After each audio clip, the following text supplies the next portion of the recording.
We're going to start with Dak Prescott, who's about to get paid for the first time in his career after signing a franchise tender worth about $31 million this season.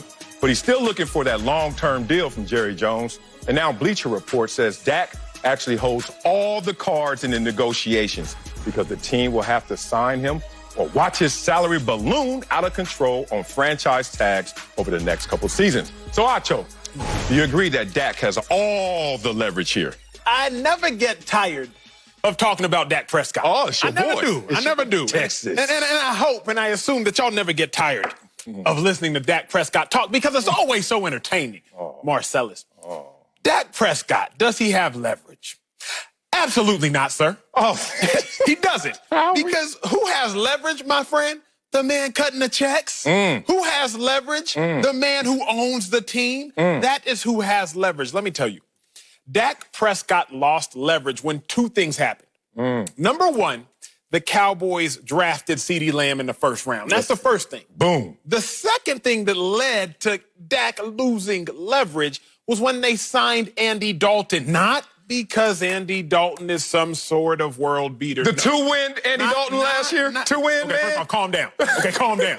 Just facts. But not because Andy Dalton is some kind of world beater. But because Andy Dalton has proved to be a competent quarterback when you put competent pieces around him. Now, when you look at the Cowboys, name a team in the NFL with more skill position talent. You could talk about the Buccaneers. They ain't got a running back, sir. Not the same level running back. It depends on what Ezekiel we get. Sure. Okay. But when I look at the Cowboys, let me just give y'all some stats. You're a fact guy. I am. There you go. In 2 days, I've learned that you are a fact guy. That's right.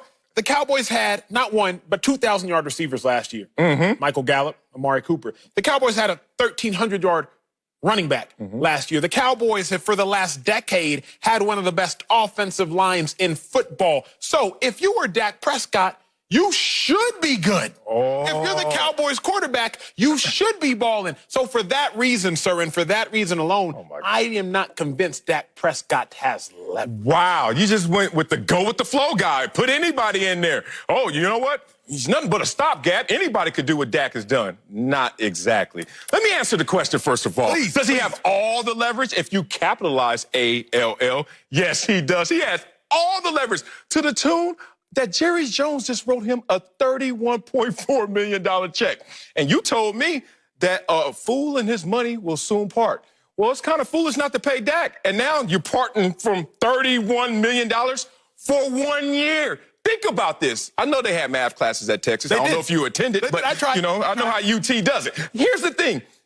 4 years in the league, and you've made $4 million on the field. What's that average? Come on, Texas. 1 million. Yeah. All right, so you got 1 million right there. Carried it. Now, my grandmother used to always talk about this fish tank principle. She used to talk about a mentality. She's like, baby, the fish never gets bigger than a tank. And I was like, that's kind of true, Grandma. You got some big old bluegills in there, and they about this small because the tank this little. But Dak's mind has been used to in a reality of only 1 million per year and balling out of control. 5th all-time in passer rating. The same as Tom Brady, higher than Steve Young, higher than Joe Montana, higher than Peyton Manning. But only on a $1 million a year deal. And this year, Jerry has to give him 31.4 in 1 year. Come on, Acho. I don't care how you love Dak, how you don't like Dak. Someone who was balling at 1 per gets 31 for just 1 year. He's shown he has all the leverage. But the question on the table isn't about his Dak outperformed his previous contract. Good point. That would be unequivocally yes. I'm not here to disagree with that. Yes. I don't believe that Dak is a stopgap. That's not what I'm saying. But what I am saying is that with Dak Prescott at the helm, you know you're going to win about 8, 9, or 10 games. What about 13? What about his rookie year? When they were supposed to win the Super Bowl? That rookie year? I was covering the Cowboys then. When he was a rookie and he had to replace a franchise quarterback? He did. Oh, he did that. But what have we seen the last three? It's not what have you done for me, sir. It's what have you done for me lately? You know that. I heard the song. Okay, keep going. So with that being said, if you're the Cowboys, you know what you're going to get from Dak. 8, 9, or 10 wins, which is fine. Like 9, 10 wins. We said that yesterday. That is solid. But when you are playing for the most esteemed franchise of all franchises, I don't know if that is enough. You know what you're going to get from Andy Dalton. You're going to go to the playoffs. You're likely going to lose. What have we seen from Dak Prescott? You go to the playoffs. He's been there twice. He's won one playoff game. That is very commendable.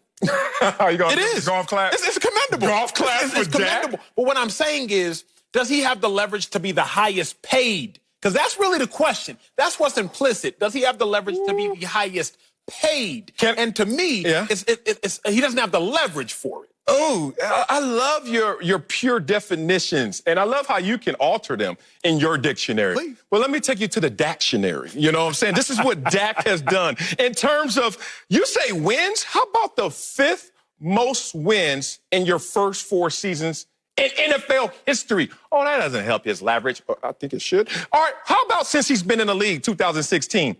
2nd most wins, tied for 40 wins, and you say, he's only good for 8, 9 wins. According to my numbers in the dictionary, I think that you have played around with the numbers. Marcellus, are we accountants or are we sports opinionists, sir? You talking about what he did and how he beat Montana in his first 5 and 10 years? Here's my thing, sir. This is a day and age in the NFL where you and I have both, with our own eyes, seen young quarterbacks transcend greatness. That's what we've seen as of late. That's real. Patrick Mahomes, within his first 2 years, Super Bowl MVP, NFL MVP. What we've seen Carson Wentz do with the Eagles, yes, he got hurt, and then Nick Foles comes in, leads them to a Super Bowl. Lamar Jackson, at the age of 23, NFL MVP. So it's not as if we haven't seen young quarterbacks do what Dak has done, but in a more meaningful way. So I'm not so impressed, so to speak, by you just throwing out all of Dak's top five accomplishments. I'm just not. I need more. You prefer the bottom five. like in the NFL, you know this. They don't pay for just production. They pay for potential. Next man up. True. Jimmy G 2 years ago was not the best quarterback in the league. Very true. But he was the highest paid in NFL history. And Dak Prescott right now, if he wants to play the franchise game, if Jerry wants to do that, that will add up to the tune of what? $123 million in 3 years. Acho, remember he only made $1 million per year. You're not wrong. If you don't think that's leverage, brother, we need to talk about contracts a little deeper.